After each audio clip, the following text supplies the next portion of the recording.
Hello guys, இந்த வீடியோவில் நம்ம என்ன பார்க்க போறோம்னா, நீங்க அமேசான்ல நிறைய ப்ராடக்ட் பர்ச்சேஸ் பண்ணுவீங்க. பட் நிறைய ஃப்ரெண்ட்ஸுக்கு பார்த்தீங்கன்னா ஆன்லைன்ல பர்ச்சேஸ் பண்ண அப்புறம் எப்படி ரிட்டர்ன் பண்றது அப்படின்னு தெரியாம இருப்பாங்க.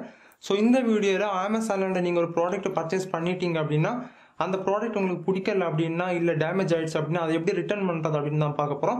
ரொம்ப சிம்பிள் தாங்க. இந்த வீடியோ கடைசி வரைக்கும் பாருங்க, எப்படி ரிட்டர்ன் பண்றது அப்படின்னு பார்க்கலாம். நீங்க இப்பதான் நம்ம சேனலுக்கு புதுசா வந்திருக்கீங்க அப்படின்னா இந்த வீடியோக்கு கீழே இருக்க ரெட் கலர் பட்டனை கிளிக் பண்ணிக்கோங்க. கிளிக் பண்ண பக்கத்துல ஒரு பெல் சிம்பிள் வரும், அதையும் கிளிக் பண்ணிக்கோங்க. அப்பதான் நம்ம சேனல்ல நெக்ஸ்ட் அப்டேட் பண்ற வீடியோ உங்களுக்கு தவறாம கிடைக்கும். ஸோ எனக்கு எங்க போலாம், வீடியோக்குள்ள போலாம். இந்த பேக் பேனல் கவர் என்னோட மொபைலுக்கு வந்து கம்ஃபர்டபுளா இல்ல, சோ அதனால இதை நான் ரிட்டர்ன் பண்ண போறேன். இதுக்கு முன்னால பாத்தீங்கன்னா அமேசான்ல ஏதாச்சும் ப்ராடக்ட் நம்ம பர்ச்சேஸ் பண்ணியிருந்தோம் அப்படின்னா அதை ரிட்டர்ன் பண்றதுக்கு செல்ஃப் ரிட்டர்ன் எல்லாம் கொடுத்திருந்தாங்க. பட் இப்போ அது கொடுக்கல.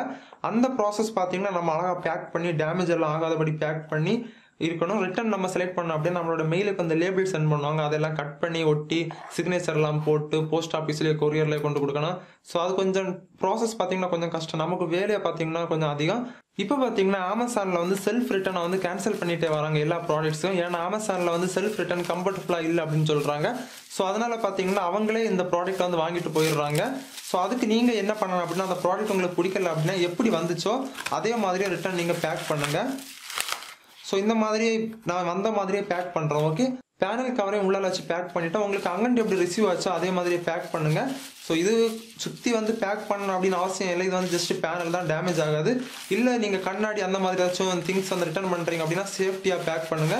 ஸோ இப்படி நீங்கள் கரெக்டாக அங்கன்ட்டு எப்படி வந்துச்சோ அதே மாதிரி பேக் பண்ணுங்க. இதில் வந்து உங்களுக்கு இதை வந்து ஒட்ட முடியாது. ஸோ ஸ்டாப்லர் ஏதாச்சும் இருந்துச்சு அப்படின்னா இப்படி கவர் பண்ணி பின் பண்ணிடுங்க. இல்லை அப்படின்னா பிளாஸ்டர் போட்டு சுற்றி ஒட்டிடுங்க. ஓகே, இதில் பேக்கில் இருக்க அட்ரஸ் வந்து அப்படியே கரெக்டாக இருக்கணும். ஓகே, ஸோ இப்படி பேக் பண்ணி வச்சுருங்க. ஓகே, அதுக்கப்புறம் என்ன பண்ணணும் அப்படின்னு நான் உங்களுக்கு ஸ்டெப் பை ஸ்டெப்பாக எக்ஸ்பிளைன் பண்ணுறேன். எப்படி ரிட்டர்ன் பண்ணுறது அப்படின்னு பார்க்கலாம். உங்களுடைய அமேசான் ஆப் ஓப்பன் பண்ணுங்கள். ஓப்பன் பண்ண அப்புறம் லெஃப்ட் சைடு பார்த்தீங்கன்னா 3 டாட் போட்டிருக்காங்க. இந்த டாட்டை கிளிக் பண்ணுங்கள். நெக்ஸ்ட் பார்த்தீங்கன்னா 4th ஒன் யுவர் ஆர்டர்ஸ்னு ஒரு ஆப்ஷன் இருக்குது பார்த்தீங்களா, அதை நீங்கள் செலக்ட் பண்ணுங்கள். யுவர் ஆர்டர்ஸ் உள்ளார பார்த்தீங்கன்னா நீங்கள் என்னென்ன ப்ராடக்ட் வந்து பர்ச்சேஸ் பண்ணியிருந்தீங்களோ எல்லாமே உங்களுக்கு லிஸ்ட்டாக வந்துடும். ஸோ இதில் பார்த்தீங்கன்னா ஒவ்வொரு ப்ராடக்ட்டுக்கும் ரிட்டர்ன் டேட் வந்து டைம் கொடுத்துருப்பாங்க. ஒவ்வொரு டேட் கொடுத்துருப்பாங்க. உங்களுக்கு என்னைக்கு ரிசீவ் ஆகுதோ அன்னிலேருந்து ஒரு குறிப்பிட்ட டைம் கொடுத்துருப்பாங்க. 10 days, 15 days, 20 days இந்த மாதிரி ஒரு குறிப்பிட்ட டைம் கொடுத்துருப்பாங்க. அந்த டேட்டுக்குள்ளால தான் நீங்கள் ரிட்டர்ன் பண்ண முடியும். அது தாண்டிச்சு அப்படின்னா நீங்கள் ரிட்டர்ன் பண்ண முடியாது. ஸோ உங்களுக்கு எந்த ப்ராடக்ட்டை ரிட்டர்ன் அனுப்பணும் அந்த ப்ராடக்ட்டை செலக்ட் பண்ணுங்க. நெக்ஸ்ட் பார்த்தீங்கன்னா நிறைய ஆப்ஷன்ஸ் இருக்கும். அதில் செகண்ட் ஆப்ஷன் பார்த்தீங்கன்னா return R replace items. So இதில் பார்த்தீங்கன்னா உங்களுக்கு ஒரு டேட் வந்து ஐடென்டிஃபை பண்ணியிருக்காங்க பார்த்தீங்களா, எலிஜிபிள் தாட்னு போட்டு உங்களோட எந்த டேட்டுக்குள்ளால நீங்கள் ரிட்டர்ன் பண்ணணும் அப்படின்னு கொடுத்துருக்காங்க. அந்த டேட்டு தாண்டிச்சு அப்படின்னா நீங்கள் ரிட்டர்ன் பண்ணவே முடியாது. ஸோ இப்போ பார்த்தீங்கன்னா நான் அந்த ஆப்ஷனை வந்து செலக்ட் பண்ணுறேன். ரிட்டர்ன் ஆர் ரீப்ளேஸ்மெண்ட் ஐட்டம் அந்த ஆப்ஷனை செலக்ட் பண்ணுறேன். நெக்ஸ்ட் பார்த்தீங்கன்னா எந்த கேட்டகரியில் நீங்கள் ரிட்டர்ன் பண்ண போறீங்க அப்படின்னு கேட்டிருக்காங்க. ஸோ எக்ஸாம்பிள் பார்த்தீங்கன்னா உங்களுக்கு ஒரு ப்ராடக்ட் வருது, அது வார வழியில் டேமேஜ் ஆயிடுச்சு. பட் அதே ப்ராடக்ட்டில் உங்களுக்கு இன்னொரு ப்ராடக்ட் வேணும் அப்படின்னா நீங்கள் ரிட்டர்ன் பண்ணிக்கலாம். அவங்க வந்து அதே மாதிரி ஒரு புதிய ப்ராடக்ட்டை கொடுத்துட்டு உங்ககிட்ட இருக்க டேமேஜ் ஆன ப்ராடக்ட்டை வாங்கிட்டு போயிடுவாங்க. ஸோ அதுக்கு நீங்கள் இந்த ஆப்ஷனை செலக்ட் பண்ணிக்கோங்க. Product damage but shipping box okay, அதை நீங்கள் செலக்ட் பண்ணிக்கங்க. இல்லை உங்களுக்கு வந்த ப்ராடக்ட்டில் வந்து நிறைய ஆக்சசரிஸ், கேபிள் இல்லை, அந்த மாதிரி நிறைய ஆக்சசரிஸ் இல்லை, அதை நீங்கள் ரிட்டர்ன் பண்ணணும் அப்படின்னா அவங்க அதே மாதிரி நீங்கள் மிஸ்ஸிங் பார்ட்ஸ் ஆர் ஆக்சசரிஸ் கொடுத்தீங்க அப்படின்னா உங்களுக்கு வேற இதை கொடுத்துட்டு அதை வாங்கிட்டு போயிடுவாங்க. இல்லை எனக்கு அவங்க தந்த ப்ராடக்ட், இப்போ ஒரு ப்ராடக்ட் பர்ச்சேஸ் பண்ணுறீங்க, அந்த ப்ராடக்ட் உங்களுக்கு பிடிக்கவே இல்லை, உங்கள் இதுக்கு கம்ஃபர்டபுளாக கிடையாது. ஸோ இது பார்த்தீங்கன்னா ஒரு மொபைலுக்கு ஒரு பேனல் ஆர்டர் பண்ணியிருந்தேன். ஸோ மொபைலுக்கு கம்ஃபர்டபுளாக இல்லை, ஸோ ரிட்டர்ன் பண்ணுறேன்.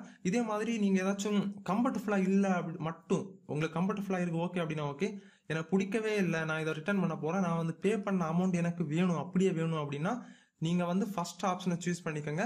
பெர்ஃபார்மன்ஸ் ஆர் குவாலிட்டி நாட், அதை நீங்கள் செலக்ட் பண்ணீங்க அப்படின்னா உங்களுக்கு வந்து உங்களுடைய ப்ராடக்ட்டை வந்து வாங்கிட்டு போயிடுவாங்க. அதோட ஃபண்டை வந்து ரீஃபண்ட் பண்ணிடுவாங்க. ஓகே, ஸோ ஃபர்ஸ்ட் உள்ள ஆப்ஷனை செலக்ட் பண்ணிடுங்க. ஃபர்ஸ்ட் உள்ள ஆப்ஷனை நான் செலக்ட் பண்ணிட்டேன். அதுக்கப்புறம் கமெண்ட்ஸ் கேட்டிருக்காங்க. ஸோ இந்த கமெண்ட்ஸில் நீங்கள் எதனால இதை வந்து ரிட்டர்ன் பண்ண போறீங்க அப்படின்னு ஒரு கமெண்ட்ஸை பேஸ்ட் பண்ணுங்க. பேஸ்ட் பண்ணிட்டு கீழே கண்டினியூ பட்டனை கிளிக் பண்ணுங்க. நெக்ஸ்ட் பார்த்தீங்கன்னா ஐ அக்ரி டு ரிட்டர்ன் ஒரு செக் பாக்ஸ் வரும். அந்த செக் பாக்ஸை டிக் பண்ணிக்கோங்க. டிக் பண்ணோன்னா கீழே கண்டினியூ பட்டன் விசிபிள் ஆகும். ஸோ அந்த கண்டினியூ பட்டனை கிளிக் பண்ணுங்க. நெக்ஸ்ட் பேஜில் பார்த்தீங்கன்னா டெலிவரி பிக்கப் இருக்கு. ஸோ இதில் பார்த்தீங்கன்னா 00 இருக்கு. ஸோ அதனால நம்மகிட்ட எந்த ஒரு சார்ஜுமே வாங்க மாட்டாங்க. பட் இதில் வந்து ஏதாச்சும் ஒரு சின்ன அமௌண்ட் போட்டிருந்தாங்க அப்படின்னா உங்ககிட்ட அந்த ப்ராடக்ட்டை வாங்கும்போது அதை வந்து அவங்க சார்ஜ் பண்ணிப்பாங்க. நெக்ஸ்ட் பார்த்தீங்கன்னா செலக்ட் பிக்கப் டேட்னு கொடுத்துருக்காங்க. இதில் வந்து எந்த டேட்டில் உங்ககிட்ட இருக்க ப்ராடக்ட்டை வாங்கணும் அப்படின்னு சொல்லியிருக்காங்க. ஸோ ஒரு 3 டேட் இதில் விசிபிள் ஆகுது. ஸோ இதில் ஒரு டேட்டை நீங்கள் செலக்ட் பண்ணிக்கோங்க. செலக்ட் பிக்கப் டைமில் நீங்கள் எந்த டைம் டு எந்த டைம் வரைக்கும் அவைலபிளாக இருப்பீங்க அப்படின்னு அந்த டைமை செலக்ட் பண்ணிக்கோங்க. ஸோ நான் டைமை செலக்ட் பண்ணிட்டேன். செலக்ட் பண்ண அப்புறம் கீழே பார்த்தீங்கன்னா பிக்கப் அட்ரஸ் இருக்கும். ஸோ உங்களுக்கு டெலிவரி பண்ண அட்ரஸ் டிஃபால்ட் அதில் வந்து செலக்ட் ஆகிரும். இல்லை உங்களுக்கு வேற அட்ரஸ் வந்து பிக்கப் பண்ணணும் அப்படின்னா நீங்கள் அட்ரஸை வந்து சேஞ்ச் பண்ணிக்கோங்க கிளிக் பண்ணி. ஸோ நான் வந்து அதே அட்ரஸே கொடுக்குறேன். ஸோ கீழே சப்மிட் பட்டனை கிளிக் பண்ணுங்க. சப்மிட்டை கிளிக் பண்ணோன்னா நெக்ஸ்ட் பேஜில் நம்ம செலக்ட் பண்ண பிக்கப் அட்ரஸ், செலக்ட் பண்ண டேட்டு, செலக்ட் பண்ண டைம் எல்லாமே வந்துடும். ஸோ இவ்வளோதாங்க ப்ராசஸ். ரிட்டர்ன் பண்ணுற ப்ராசஸ் ரொம்ப சிம்பிள் ப்ராசஸ் தான். தென் பார்த்தீங்க அப்படின்னா நீங்கள் செலக்ட் பண்ண டைம், செலக்ட் பண்ண டேட்டில் அவங்க வந்து உங்களுக்கு கால் பண்ணுவாங்க. கால் பண்ணி அந்த ப்ராடக்ட்டை அவங்களே வாங்கிட்டு போயிடுவாங்க. ஓகே, நெக்ஸ்ட் பார்த்தீங்கன்னா அந்த ப்ராடக்ட் அவங்க வாங்கிட்டு போன அப்புறம் ஒரு 5 to 6 டேஸில் பார்த்தீங்கன்னா ரீஃபண்ட் பண்ணிடுவாங்க. ஸோ எப்படி அப்படின்னு பார்த்தீங்கன்னா நீங்கள் வந்து ஆன்லைனில் அந்த ப்ராடக்ட்டை பர்ச்சேஸ் பண்ணும்போது கிரெடிட் கார்டு, டெபிட் கார்டு ஏதாச்சும் யூஸ் பண்ணியிருந்தீங்க அப்படின்னா உங்களோட டீட்டெயில்ஸ் வந்து அமேசானில் சேவ் ஆகிரும். ஸோ அந்த பேங்க் அக்கௌண்ட்டுக்கு அந்த மணி வந்து அப்படியே சென்ட் பண்ணிடுவாங்க. ₹1 கூட எடுக்க மாட்டாங்க. அப்படியே அதே ரூபா அப்படியே உங்களுக்கு ரிசீவ் ஆகிரும். நீங்கள் பர்ச்சேஸ் பண்ணும்போது உங்களோட கார்டு டீட்டெயில்ஸ் கொடுத்து நீங்கள் அமேசானில் பர்ச்சேஸ் பண்ணல, இல்லை நெட் பேங்கிங் கொடுத்து பர்ச்சேஸ் பண்ணியிருந்தீங்க அப்படின்னா உங்களோட கார்டு டீட்டெயில்ஸ் அமேசானில் சேவ் ஆகாது. ஸோ எப்படி உங்களோட பேங்க் அக்கௌண்ட் டீட்டெயில்ஸை சேவ் பண்ணுறது அப்படின்னு பார்க்கலாம். இந்த 3 டாட்டை கிளிக் பண்ணுங்கள். கிளிக் பண்ணும்போது பார்த்தீங்கன்னா கீழே அப்படியே வந்தீங்கன்னா யுவர் அக்கௌண்ட்னு ஒரு ஆப்ஷன் இருக்குது. அதை கிளிக் பண்ணுங்கள். யுவர் அக்கௌண்ட்டை செலக்ட் பண்ணிங்கன்னா உள்ள நிறைய ஆப்ஷன்ஸ் கொடுத்துருப்பாங்க. ஸோ அதில் பார்த்தீங்கன்னா அமேசான் பேன்னு ஒரு டைட்டில் இருக்குது பார்த்தீங்களா, அதுக்கு கீழே பார்த்தீங்கன்னா மேனேஜ் பேமெண்ட் ஆப்ஷன் கொடுத்துருக்காங்க.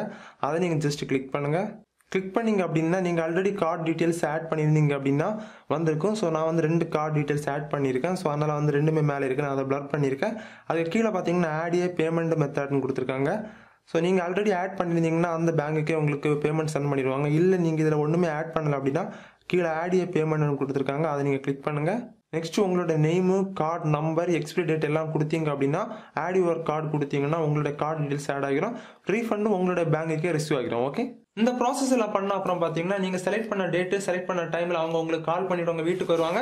நீங்கள் ஒன்றுமே பண்ணலன்னா நீங்கள் பேக் பண்ணி வச்சிருக்க இந்த ப்ராடக்ட் அவங்கள்ட்ட கொடுத்து விட்டாலே போதும், அவங்க ரிட்டர்ன் பண்ணிடுவாங்க. ரொம்ப சிம்பிள் தாங்க. அதுக்கப்புறம் ரீஃபண்ட் பார்த்தீங்கன்னா ஒரு 5 to 6 டேஸில் உங்களுடைய அமேசான் பே பேலன்ஸில் ஆட் ஆகும். இல்லை நீங்கள் credit card, debit card use பண்ணி பர்ச்சேஸ் பண்ணியிருந்தீங்க அப்படின்னா டேரெக்டாக உங்கள் பேங்க் அக்கௌண்ட்டுக்கு ஃபண்ட் ரிசீவ் ஆகிடும். ஓகே கைஸ், இந்த வீடியோ உங்களுக்கு உண்மையிலே யூஸ்ஃபுல்லாக இருக்கும் அப்படின்னு நினைக்கிறேன். யூஸ்ஃபுல்லாக இருந்துச்சு அப்படின்னா வீடியோக்கு கீழே இருக்க லைக் பட்டனை கிளிக் பண்ணிக்கோங்க. பக்கத்தில் இருக்க ஷேர் பட்டனை கிளிக் பண்ணி நம்ம சோசியல் மீடியாவில் ஷேர் பண்ணுங்க இந்த வீடியோவை.